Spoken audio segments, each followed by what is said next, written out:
आपसे सर, रजा हारून साहब से। सर, ये तो वही बात हो गई कि एनडीए में कहता है कि बारिशों का हाई अलर्ट हमने जारी कर दिया है, बारिशें हो ना हो आप अपने पुल शुल सीधे कर लें। सही बात।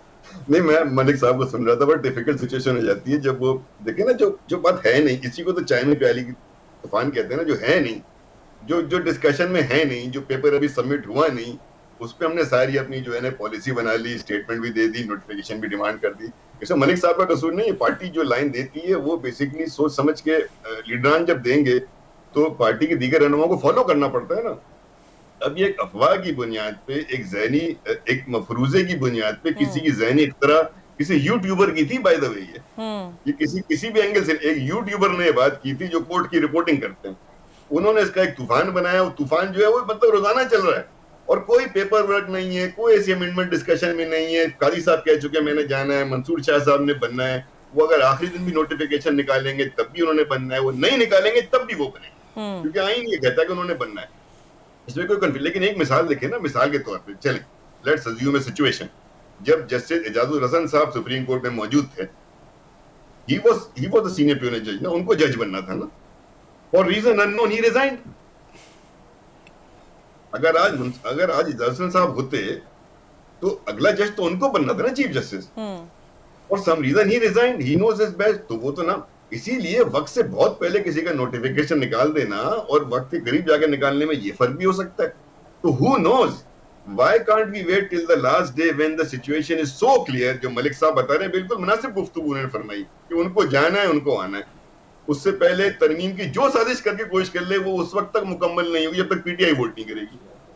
ये भी मलिक साहब अग्रीड है ना कि आपके नंबर के बगैर तो दो तिहाई नहीं बनती ना।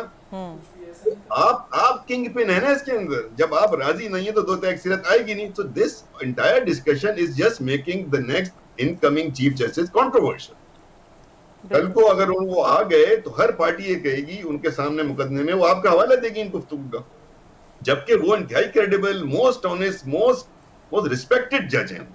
वो लाहौर हाई कोर्ट के चीफ जस्टिस जो आ रहे हैं, जो हम उनको देख रहे हैं, जजमेंट देख रहे हैं, उनके कमेंट सुनते हैं, he is the most neutral non controversial जज।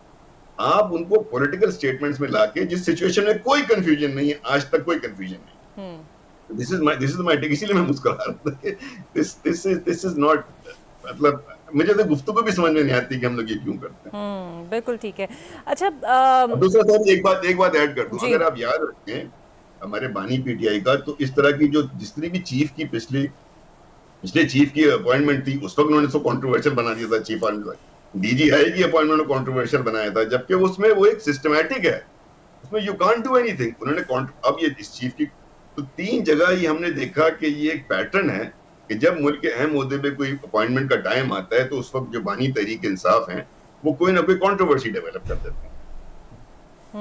और उस कंट्रोवर्सी की जद में और भी लोग आ जाते हैं। मलिक साहब, सर, तहरीक इंसाफ भी तकसीम और अख्तलाफात का अंदरूनी तौर पर शिकार है। अली जफर और शिबली फराज में भी इख्तलाफात हैं, आतिफ खान और जुनैद अकबर के दरमियान केपी में इख्तलाफात हैं, यहाँ तक कि आरिफ अलवी साहब भी बड़ी कोशिशें करते रहे। लेकिन बानी पीटीआई अंदर है और बाहर के आपको ओहदों की जंग जो जारी है उससे आपकी जमात को नुकसान नहीं पहुंच रहा और जलसा आपका नजदीक आने वाला है।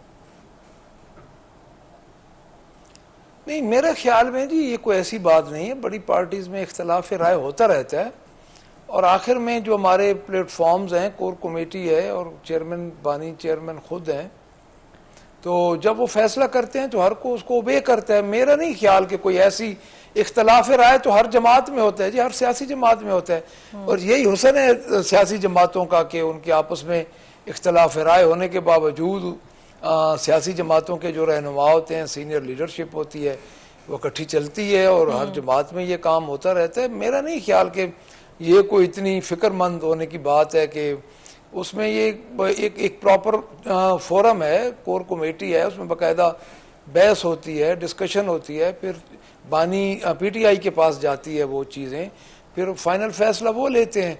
तो ये चलता रहता है। इसमें देखिए, मैं आपको एक बात आप याद रखें जी, बात ये है पाकिस्तान तहरीक इंसाफ एक मखसूस हालात से गुजर रही है।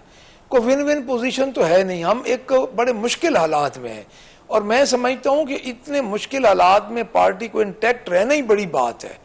तो आप खुद देख लें कि कितनी जबर, कितना एक जुल्म, कितना एक होता रहा, खासकर पंजाब मेन बैटल फील्ड है और उसमें आप खुद देखें कि क्या कुछ पंजाब में हुआ, तो उसके बावजूद अब हमारे 108 7-8 एमपीज हैं तो सारे इंटैक्ट हैं। तो बाकी ये चीज़ें तो चलती रहती हैं, इख्तलाफ राय होना कोई इतनी बड़ी बात नहीं है, बड़ी पार्टीज में होता है जी। ये मैं इस पे ज़्यादा वरिड नहीं हूँ और ना ही मैं इस पे कोई ऐसी बात करना चाहूँगा, बिकॉज जब प्रॉपर फोरम एड्रेस किया जाता है तो उस फोरम पे चीज़ें खुद ब खुद हल हो जाती हैं जी। बिल्कुल सही है। रजा साहब, मुस्लिम लीग नून और पीपल्स पार्टी इत्तेहादी है, एक बड़ा ही ग्रेव मसला आज भी हमारे सामने रहा, वो है यूटिलिटी स्टोर्स बंद करने का। लेकिन जो पीपल्स पार्टी वाले हैं वो मुलाजमीन के धरने में जाके तकरीरें भी करते रहे हैं। तो ये कोई गुड कॉप और बैड कॉप पॉलिसी है सर, कि अगर वफाकी हुकूमत ये कर रही है तो आप लोग सपोर्ट नहीं कर रहे हैं इस डिसीजन को?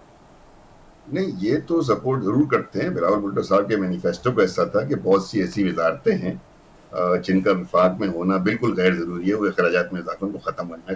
13 या 17 गालिबन, मुझे भी याद नहीं है, जो मैनिफेस्टो का ऐसा था कि इन वजारतों को खत्म हो जाना चाहिए।